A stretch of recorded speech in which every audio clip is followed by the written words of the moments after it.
Those in favor say aye. Aye. Those in favor say no. No.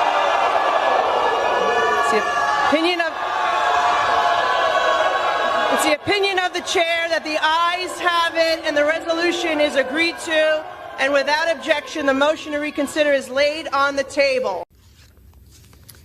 Is anyone surprised that I am being targeted? Is anyone surprised that I am somehow deemed unworthy to speak about American foreign policy? Or that they see me as a powerful voice that needs to be silenced? Frankly, it is expected, because when you push power, power pushes back. There is an idea out there that I do not have objective decision making because of who I am, where I come from, and my perspective. But I reject that. We say there is nothing objective about policymaking. We all inject our perspective, our point of views, our lived experiences, and the voices of our constituents. That's what democracy is about. The House floor turned into a battlefield, and Ilhan Omar was at the center of it all. She tried to claim she was being unfairly targeted, silenced, and disrespected because of her identity. But Representatives Lisa Mlan and Nicole Malliotakis weren't having any of it. They came armed with the Constitution, the rule of law, and a message Omar simply couldn't counter. Stick around, because we're breaking it all down. Thank you, Mr. Speaker. And to use that logic, well, then all those people should have just said sorry and we'd move on, right? But no, we don't do that. And let me tell you, I take a little bit of offense to what the hell is wrong with me. I'll tell you, there's nothing wrong with me. I took an oath to defend the Constitution, and that's exactly what I'm going to do. Again, I'm not going to apologize for it.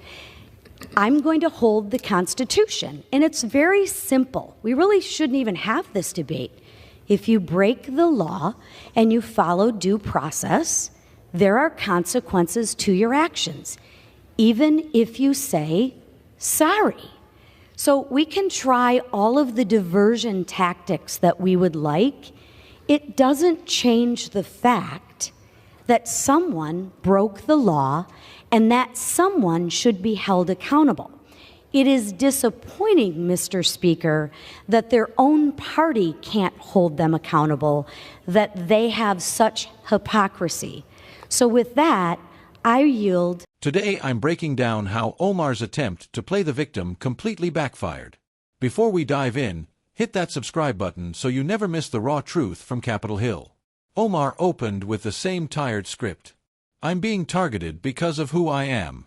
She claimed that her perspective was being dismissed and that her critics just wanted to silence her voice. But let's be honest, this wasn't about silencing anyone.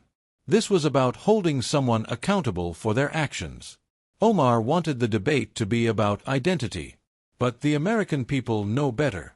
Enter Representative Lisa Mlan. Calm, steady, and direct. She cut through the noise like a knife. She said, "I took an oath to defend the Constitution, and I'm not apologizing for it." With that, she reframed the entire conversation. Mlan made it crystal clear. Break the law and you face consequences. No amount of sorry or finger-pointing changes that. The chamber got quiet because she was saying exactly what Americans have been thinking. Apologies don't erase wrongdoing. Mlan didn't just stop at Omar. She called out her entire party for enabling the hypocrisy. She pointed out that they refused to hold their own accountable, proving selective justice is no justice at all. This wasn't just a jab, it was a direct hit. She exposed the double standard for what it is, and it left Omar with no defense. If you agree with Mlan's stand, smash that like button right now and share this message, because accountability should never be optional. Then, Representative Nicole Malliotakis took the floor. In just a couple of minutes, she drove the final nail in the coffin. She reminded everyone that defending the Constitution isn't up for debate, it's mandatory. She stressed that accountability matters more than party politics and that lawmakers don't get to dodge consequences just because of who they are. Malliotakis' words echoed loud and clear. Omar's excuses don't matter. The law is the law. Period. By the end of it, Omar was left with nothing. She tried to spin the story into one of identity and injustice.